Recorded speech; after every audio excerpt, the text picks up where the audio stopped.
Okay, guys, just in case you need to speak, you may have to hold the mic like that to stop the bouncing back or whatever. Okay. Okay, good evening, everybody.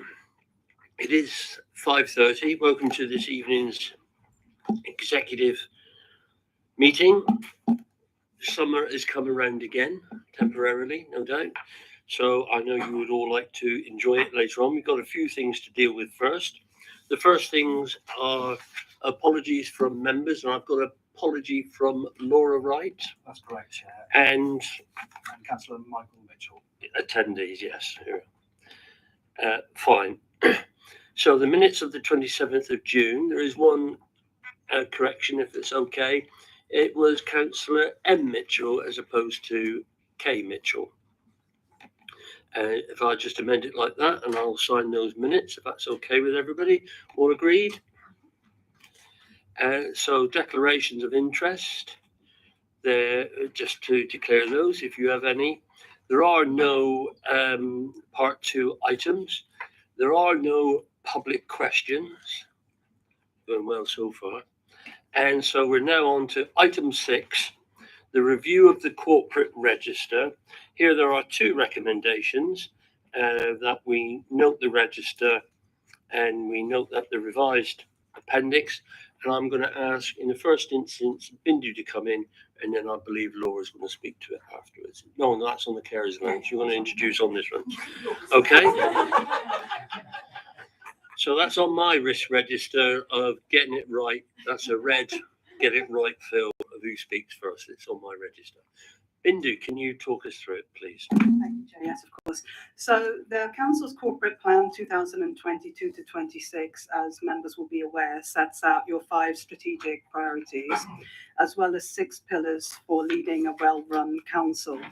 In the process of reviewing our approach to risk management, we've worked with Zurich, as outlined in the body of the report, to identify the risks that we can see in delivering around each of those priorities. In terms of the approach, each director has worked on identifying both the risks and, of course, the mitigations, and worked with the relevant portfolio holder to capture those. The idea is, Chair, that this risk register will be monitored quarterly by the Strategic Management Board and then make its way to the next meeting of executive for you to monitor. A reminder that the Audit and Governance Committee retains a role in ensuring that the Council has an appropriate process for identifying and mitigating risks. The risk register, Chair, is that Appendix 1, as you referred to. And I guess what I would say is, over time, we would expect some of the scores around likelihood to fall as we focus on particular areas. And I'll give you an example of that. So at a future meeting of the executive, we'll be bringing forward a report on the future of work around net carbon zero in the city, given obviously the close down of Exeter City Futures. So again, focusing on that work, one would hope over time would help that likelihood score to fall. So I guess for tonight, Chair, of course, I'm happy to take questions. I would hope in terms of the detail around any work to be done, that would already be known by the portfolio holder through their work with the director. But I think just really to note, this is a new process that we've introduced, again, to try and meet that priority of running a well-run council, a revised approach to how we manage risk, and we continue to work with Zurich to just ensure that we are being absolutely up to date in the way that we are monitoring risks in delivering your strategic priorities, and obviously the mitigations around those. Happy to take any questions, Chair. Before I open it up, can you just explain a little bit about the matrix table itself, how that is, what causes it to be high, low, or medium, or the numbers? Explain it a little bit. That would help us. Is that one there? Yeah. So the recovering. Yeah. Recovering report. Yeah. So what you have identified is the first column that says inherent risk, is the risk that officers have worked through, supported by Zurich and supported by Dave Hodgson, who is leads on this area for the council. We then have identified the various mitigations and controls which we already have in place to be able to address each of those risk factors. And then what you're left with is the residual risk. Now, what you will see, which I'm sure has focused attention, in some areas, the scoring, although it has fallen between the inherent risk and the residual risk after the mitigations and controls, still remains red, but with a lower risk score, means that we have effectively reduced through the mitigations and control where we can the likelihood of those events happening. I think one of the things that this register, looking at it, shows for me, Chair, is that we have a very ambitious strategic plan, obviously, that members have endorsed.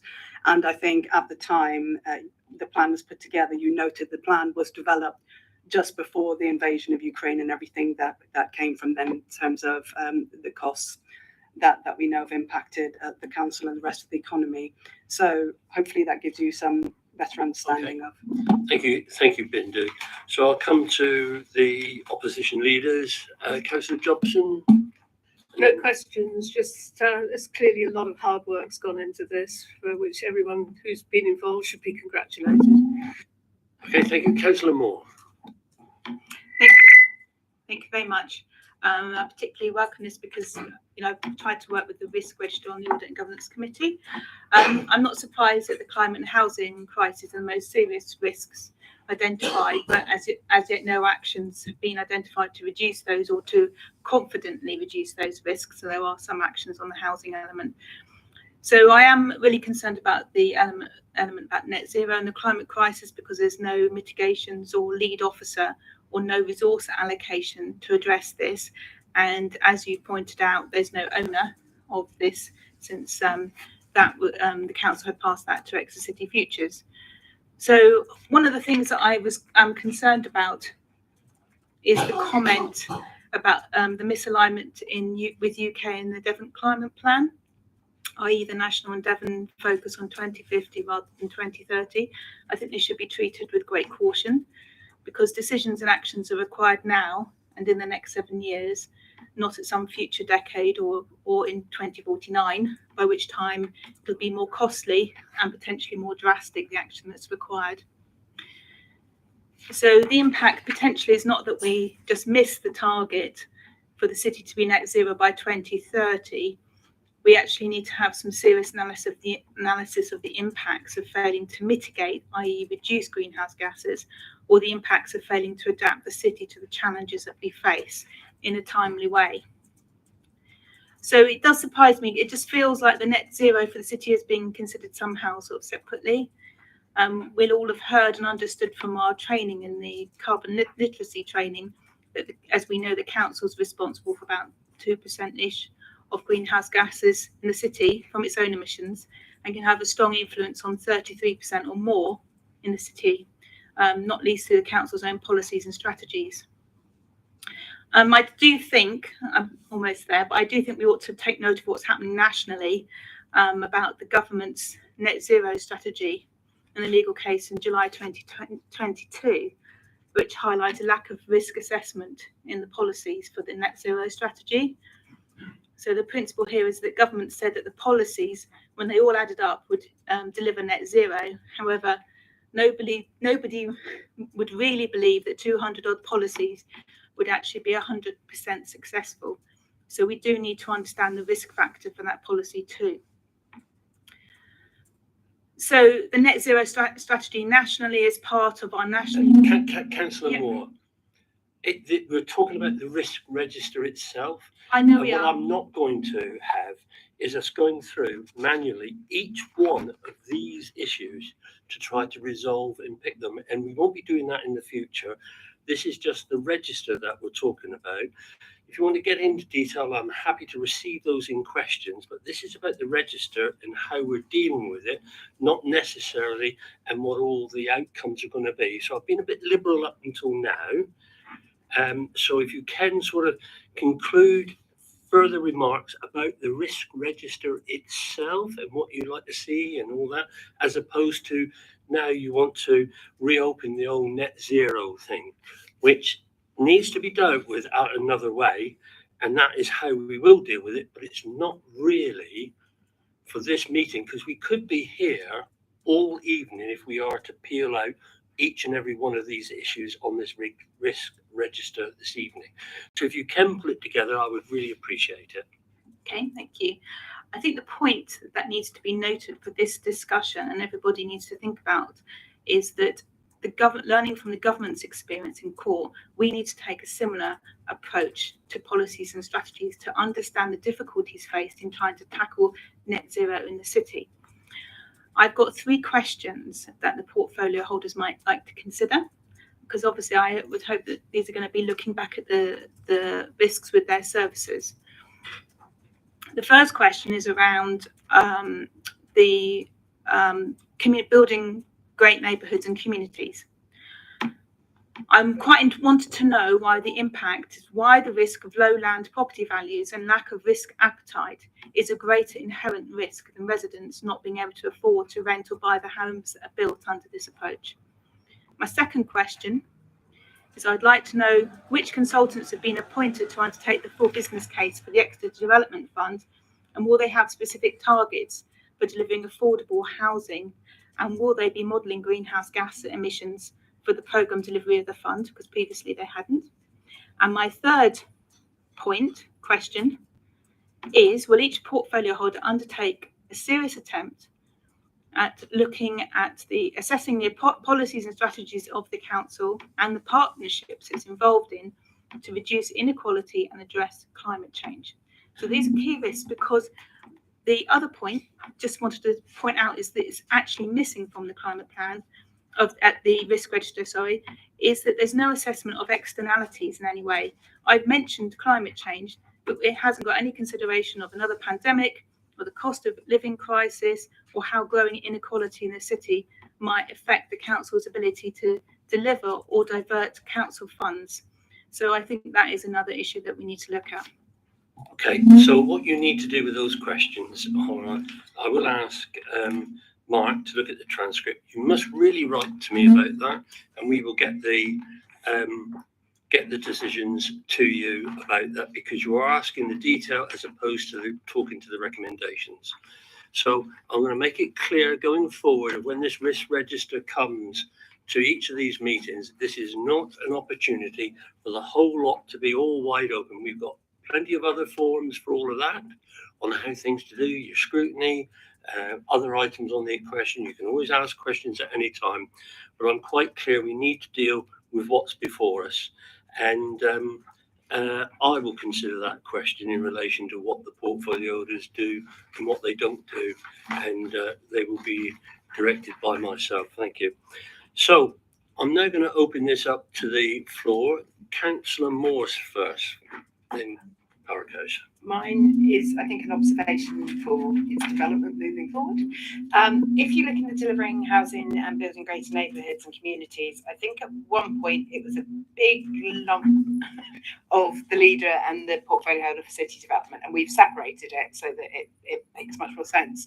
But what it hasn't done is taken any of the information that would help with the local plan out of the solutions and the mitigation. So at the moment I've got a red, which I think probably fluctuates between amber and red depending on where we are, and at the moment probably amber rather than red, but because it's been in the lump sum and my mitigations haven't been moved as well, it's like I'm not doing anything about it.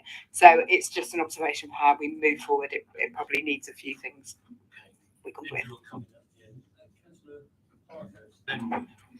Yeah, I'd just like to welcome this new process to look at these internal corporate risks, and just say that, echoing Councillor Jobson, that a lot of work's gone into this with Zurich, and I think it's great that it's coming to us, because as we've noticed as executive members, we should be sort of really aware of these risks, and previously it was going to audit and governance, so it's great that it's coming to us, and that none of them are a surprise to any of the portfolio holders. We're looking at this and saying, yeah, we know all these. So, I'm excited about working on how to mitigate the risks in mine, and meeting with Chief Executive on Monday to talk about that. It literally is just on paper what we've already known as executive members in terms of what risks exist. And I just have one question for Bindu about how often we'll see this risk register come back to this meeting at the executive, and what the process is for it going elsewhere and being agreed and then coming back. Thanks. Thank you. Councillor Wood. Thank you, Leader.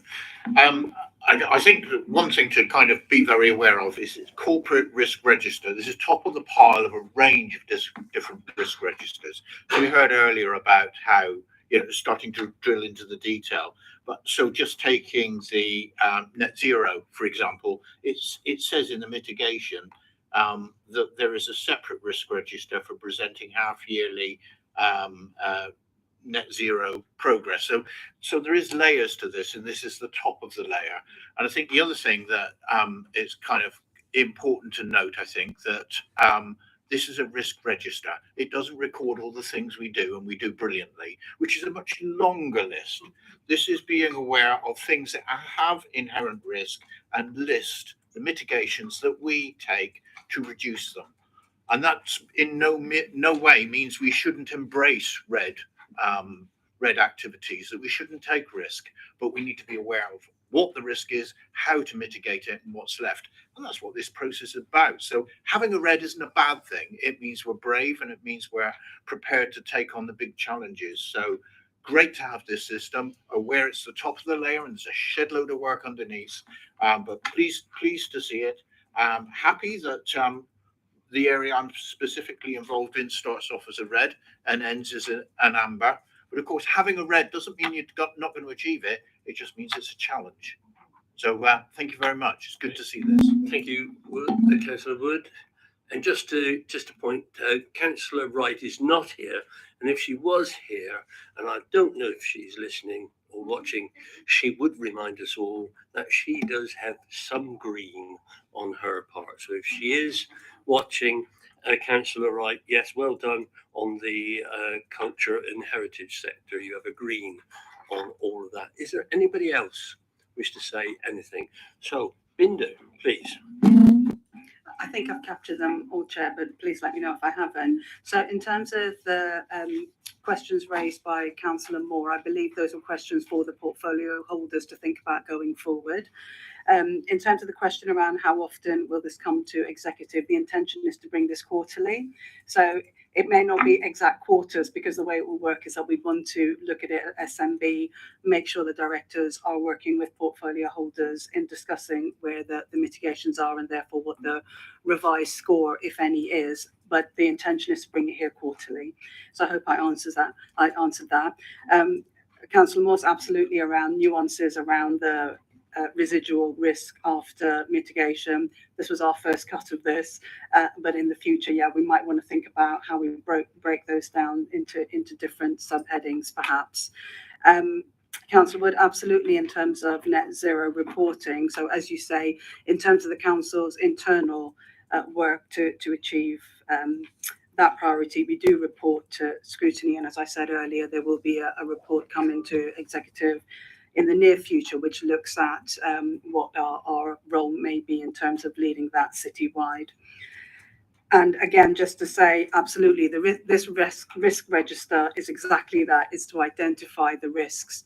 Where we would be able to identify all the really positive work that's happened in delivering your strategic objectives would be in the annual review of the corporate plan, for example, where we would list out those achievements. I believe those were the questions, Chair. Okay, and just before I put it into the report, just to remind Councillor Moore, if you can email myself and Mark Devin with those questions, we will make sure you get a response in a timely fashion. So there's two recommendations which I'm going to move from the chair. Can I have somebody to second, please? Councillor Parkhouse. All those in favour? That's unanimous, Chair. That has been carried. It's your turn next, Emma. Moving on now to the next item 7, which is the council tax exemption for care leavers. And I'm not going to read these recommendations, but these ones we've been involved in. There are 4 recommendations, which effectively agrees this in principle. I'm going to ask Bindu first to speak, and then Laura will come in after. I got that one right. Yeah.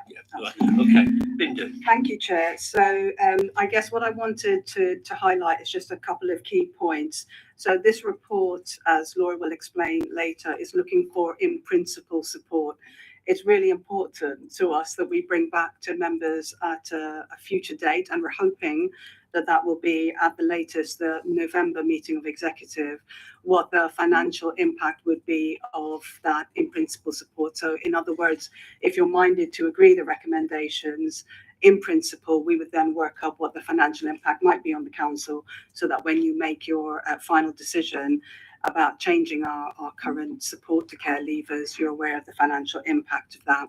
So this work that we're undertaking is part of work that we're doing across Team Devon, so working with the County Council and the other district authorities. And just to kind of give some context as to why this is before you now, there's been some recent focus in terms of the responsibility that local councils in Devon have as part of being a corporate parent. So as the report outlines, but I will just read it if I may. So the Children and Social Work Act of 2017 introduces corporate parenting principles, and those are effectively 7 principles that local authorities in England must have regard to when they exercise a function in relation to look after children or care leavers. And for district councils, those functions are identified as being effectively council tax, housing and leisure.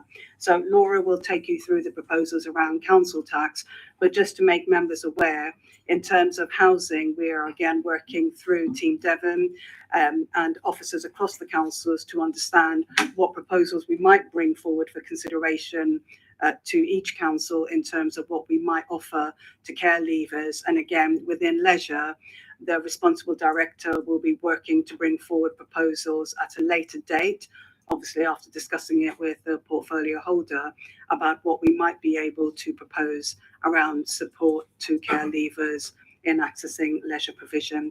That was all I wanted to say, Chair. I'll hand over to Laura for the tricky detail now. Okay. Thank you. So for several weeks now, the district authorities and Devon County Council have been discussing how to enhance that local offer for care leavers with regard to council tax. So in 2019, members agreed a Devon-wide process for supporting care leavers with a council tax liability, and we've been following that process ever since. So each district provided a nominated contact for children's services to send details of care leavers to. So within Exeter City Council, our nominated contact is our council tax team leader. And when she's notified about a care leaver, she makes sure that they have applied for and received any entitlement to council tax support. And where there's still a shortfall, because our council tax support scheme gives a maximum of 80%, then where there's a shortfall, she makes sure that it's cleared using the exceptional hardship fund, so that the care leaver has nothing to pay. Most care leavers receive council tax support, but if they're not entitled, then she will look at their income and expenditure and consider whether the actual liability should be written off. So Section 13A1C of the Local Government Finance Act 1992, had to get it in there, gives the council discretionary powers to reduce the amount of council tax payable by an individual. So any write-offs that we've done to date have been made under those powers. The cost of council tax support, and therefore also the exceptional hardship fund, is apportioned between Exeter City Council, Devon County Council and the police and fire authorities, as per their percentage share of council tax, which means that Devon County Council therefore having the biggest share to meet. However, the cost of any write-offs has to be met solely by Exeter City Council. So there is a county-wide ambition to strengthen the local offer for care leavers, for whom Devon County Council is their corporate parent. So following, as Bindu has said, following feedback received from the National Advisor for Care Leavers within the Department for Education.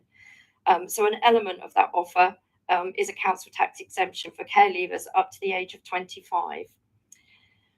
So we've recently received from Devon County Council details of the care leavers in Exeter, and I can advise that we've got 161 care leavers between the ages of 18 and 25. 50 of those have a current council tax liability, and 32 out of those 50 have council tax arrears. So that 64% are in arrears with their council tax, suggesting a vulnerability at a young age. And those what we discovered by looking at the cases, there's learning difficulties, periods of homelessness, some are single parents, relationship splits, debts other than council tax at a very young age, in and out of prison, and several struggling to hold down jobs.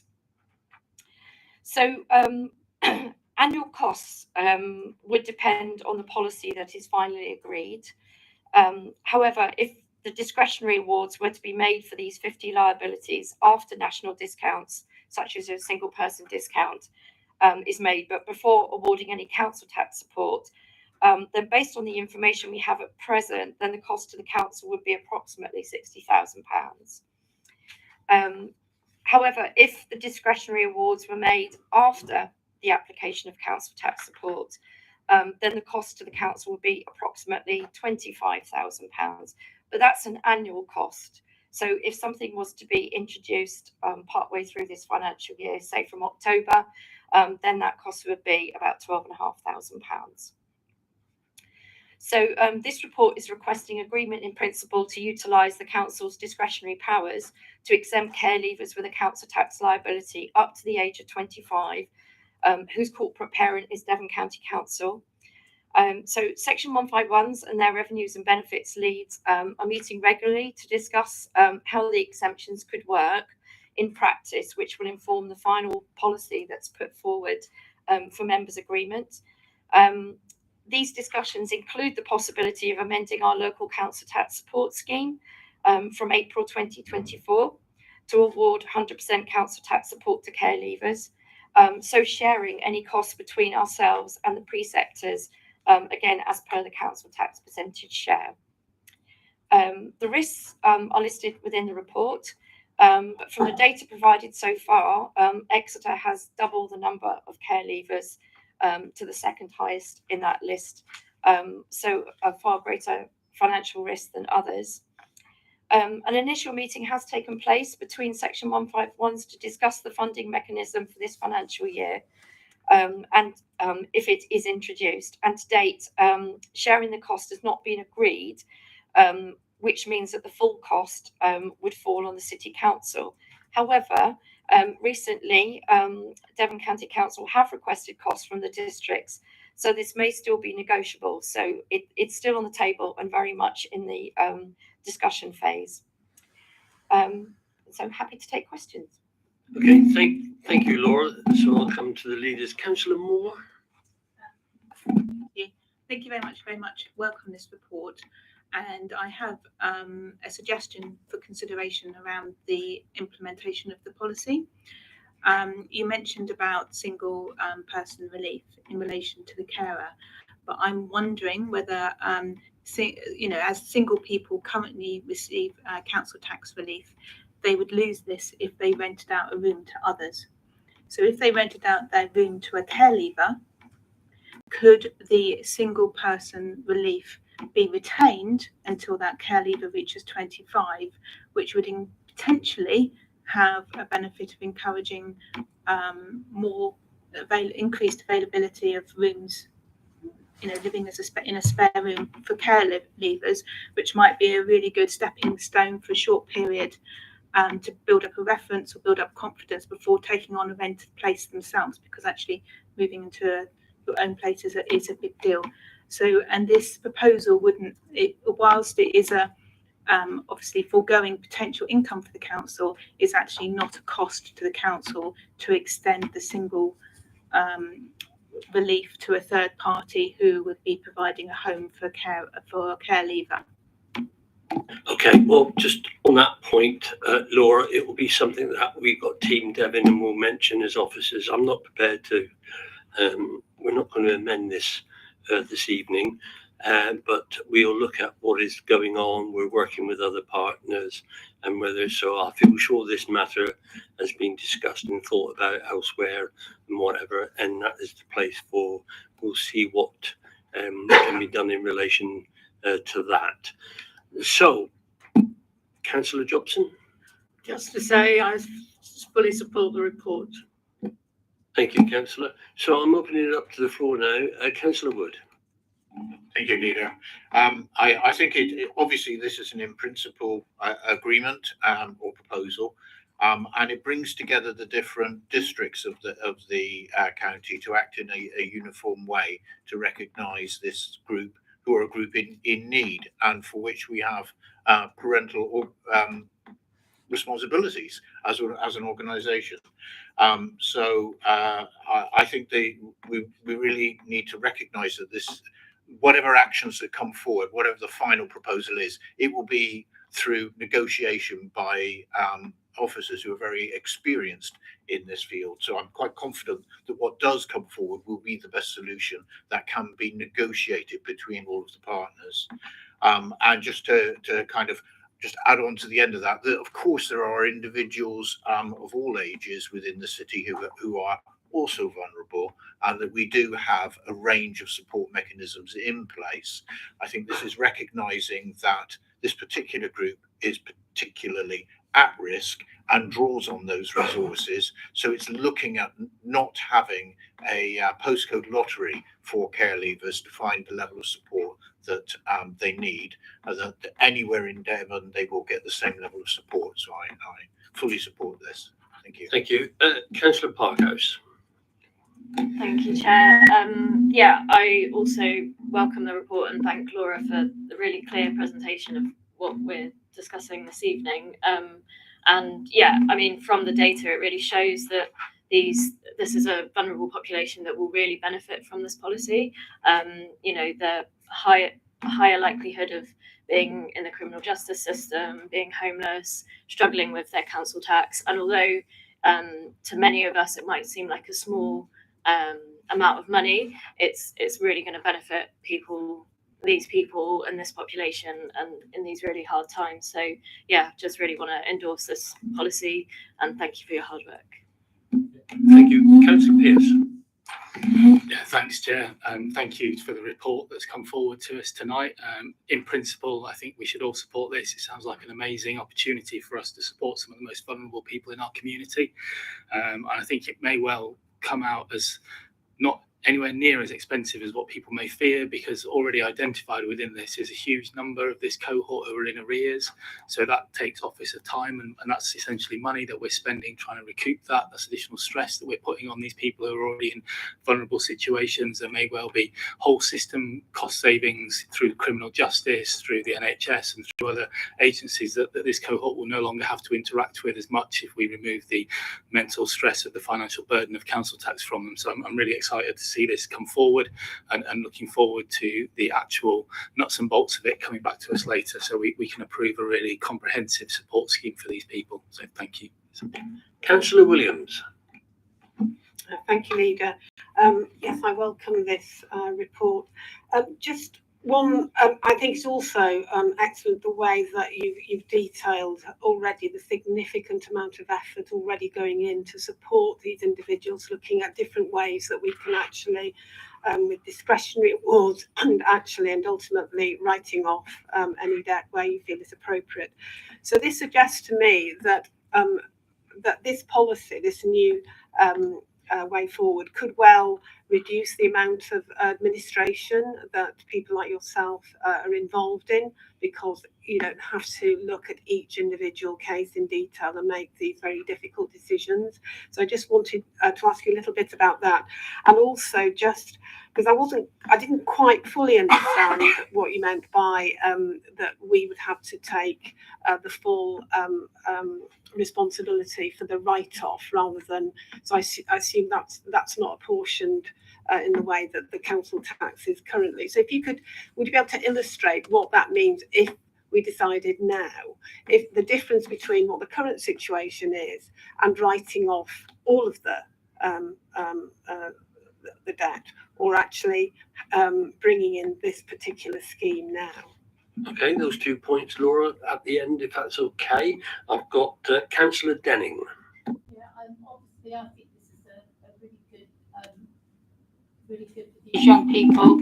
I mean, sorry, one of the things these young people don't have is the bank of mum and dad, do they? I mean, so many, I'm going to say to you, at 17:15 today, I had a WhatsApp from my daughter. Don't suppose I can borrow a cheeky £30 mum until Friday. And these young people don't have that, do they? So, you know, this is helping them to give them support. I think it's something that we owe these children. We are their corporate parents, and this is what we would do for them. And so I think that we should fully support this. And I'd like to thank Laura and her team, because I know they work very, very, very hard on this. And I know that in the future they'll be working even harder to make sure that it's done in a way that is sort of streamed really nicely for these young people to be able to tap into. Thank you, Laura. Okay, Councillor Fole.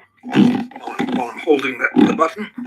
And again, thank you, Laura, for that presentation. Was I right in thinking it was £12,500 in the first financial year? Yeah, then as far as I'm concerned, that's a no-brainer.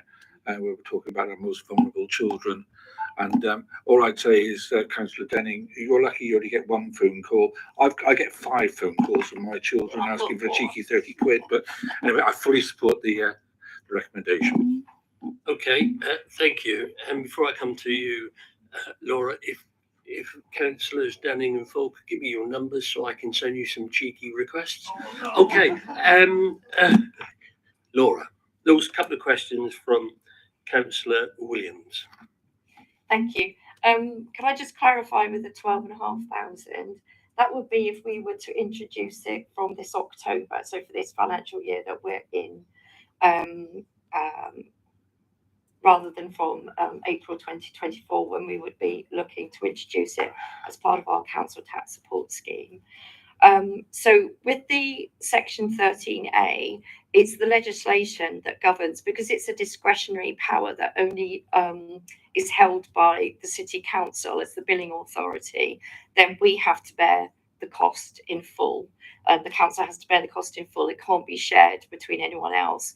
Whereas when an account or a care leaver is given council tax support, that is a scheme that is shared between Devon County Police, Fire and ourselves. So up until this recent exercise, when we were given the latest carer details, and this relates to your question about reduced administration, we'd only actually, since 2019, we'd only been actually notified of 16 care leavers within Exeter out of a potential, there was 200 at that point. There's 161 that's below the age of 25 at the moment. So when we've been looking at expenditure, it's been looking at each of those individual cases, because some have slipped the net, because we haven't been told that they're care leavers and they haven't approached us to say that they're a care leaver. We haven't been able to do that support and that more hand holding and talking about their income and expenditure. So yeah, sadly, it means that we have taken recovery action, which we've now pulled back on that, because we are now aware. So getting the data has been problematic, but we have been assured by county that it won't be in the future. So as far as administration is concerned, because if we do go down an exemption route, because we wouldn't need to look at somebody's income and expenditure, it's a straightforward, we are awarding you 100%. That cuts out a lot of administration. Unfortunately, our system doesn't, our system that we use for processing revenues and benefits doesn't do it for us. It would be a manual process, but it's much easier if you're not having to go back and forth to the person asking, you know, what's your income, what's the expenditure, what you can afford. So it would assist in that way. Okay, thank you, Laura. And we will be getting another paper with the final detail, because, and taking on those points you mentioned, Councillor Moore, happy for that. As recommendation actually alludes to that we're trying to have a county-wide scheme which were all agreed to. So there's 4 recommendations there, which I'm going to move from the chair. Councillor Morse, can you second? One recommendation, sorry. Okay. All those in favour? That's unanimous, Chair. That has been carried. Thank you. We now move on to item 8, which is members' training, and there's one recommendation here. Councillor Fowle. Yes, and Mark and I are going to do a double act, and Mark, you're going to talk about all the positive things, and then I'm going to put in a few of the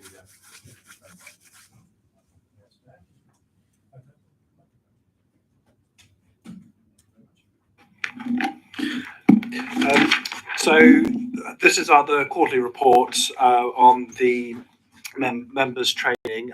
This one is obviously post-election, so it begins from May. Just to start off with the good news is that since May there's been 18 training sessions held, and with an average attendance rate of 49%, which is quite a jump since the last report. There's also been an increased number now where members who've been unfortunately attend the live session have now been contacting us to tell us that they viewed the videos and they've gone back to the recordings using the feedback form, which has been very reassuring.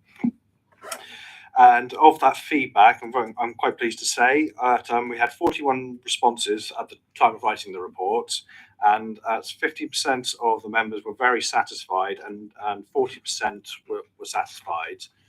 A few non-applicables obviously in there as normal.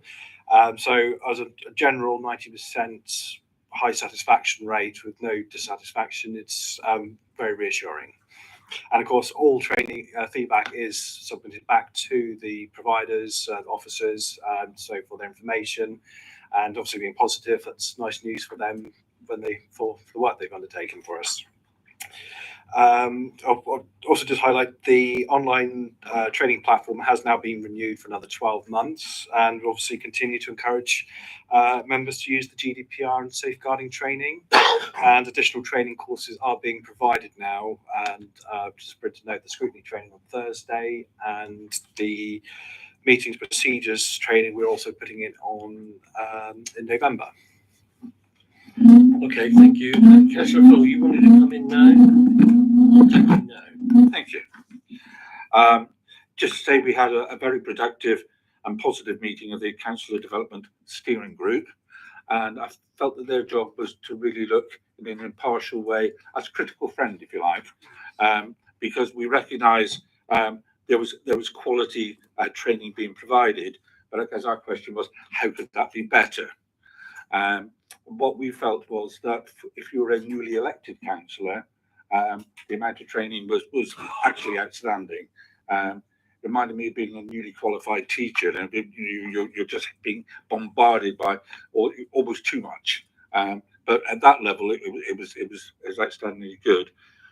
We felt that there might be an opportunity in the future for more advanced training, if you like, for more senior councillors looking at specific areas. We also considered the variety of training, and felt that one or two of the sessions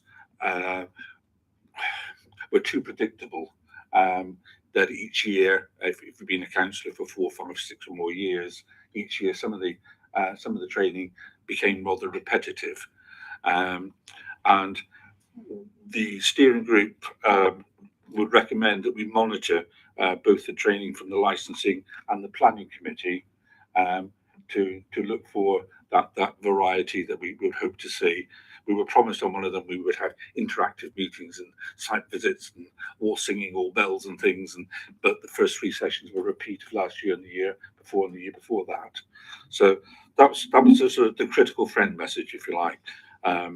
It's good, but it could be better, and we were suggesting ways in which it could be more varied, perhaps more interactive. And we recognise that the people presenting aren't actually experienced lecturers or experienced teachers, and they are doing a really good service for us, but it could be better in some ways. Thank you. Thank you, Councillor Fowle. Before I open it up, Councillor Jobson? No, Councillor Moore? No, our members have given feedback from our group that they very much appreciate the training. Thank you. I'll open this up to the floor. Any other member want to say anything? Councillor Williams. I think Jo Quinnell deserves a big thank you for all the work that she's put in developing the very complicated timetable.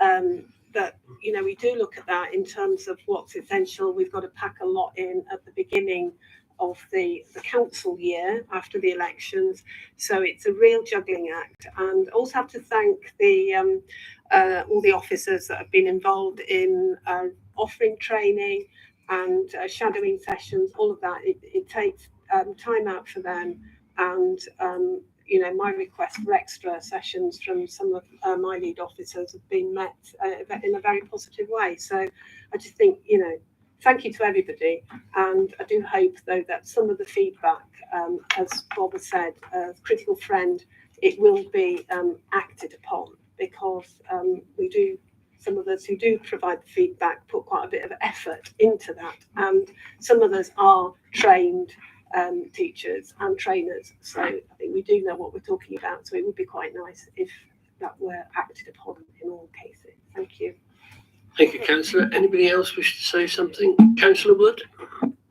I think one thing I always comment when this comes through is how, when we're elected, a lot of trust is put into us as councillors to represent our residents.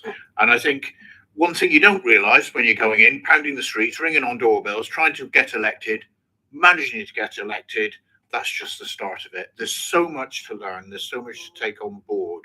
And I think this is a great recognition, I think, of how committed your councillors are at getting trained and getting able to represent people's views effectively. Thank you. Okay, is there anybody else? And just before I put it to vote, it is a good system. As I say, it's changed many years from the first time I ever came on to the council. The training is first class, and it's there for you, and you can take stuff up online. The SSS training, I would recommend to everybody to do that if you can. Is an interactive one, very, very important. And just to say with the report, it is nice to see a box with 50%, which is also green. So on that note, I'll put the recommendation to you. All those in favour? Yeah, I've got a seconder in mind. Yeah, Councillor Fold. And that's unanimous, Chair, so it has been carried. Thank you very much, everybody. Enjoy the rest of the evening, and see you next month, which we'll all have to wear winter woolies, I feel sure. It will change pretty quick.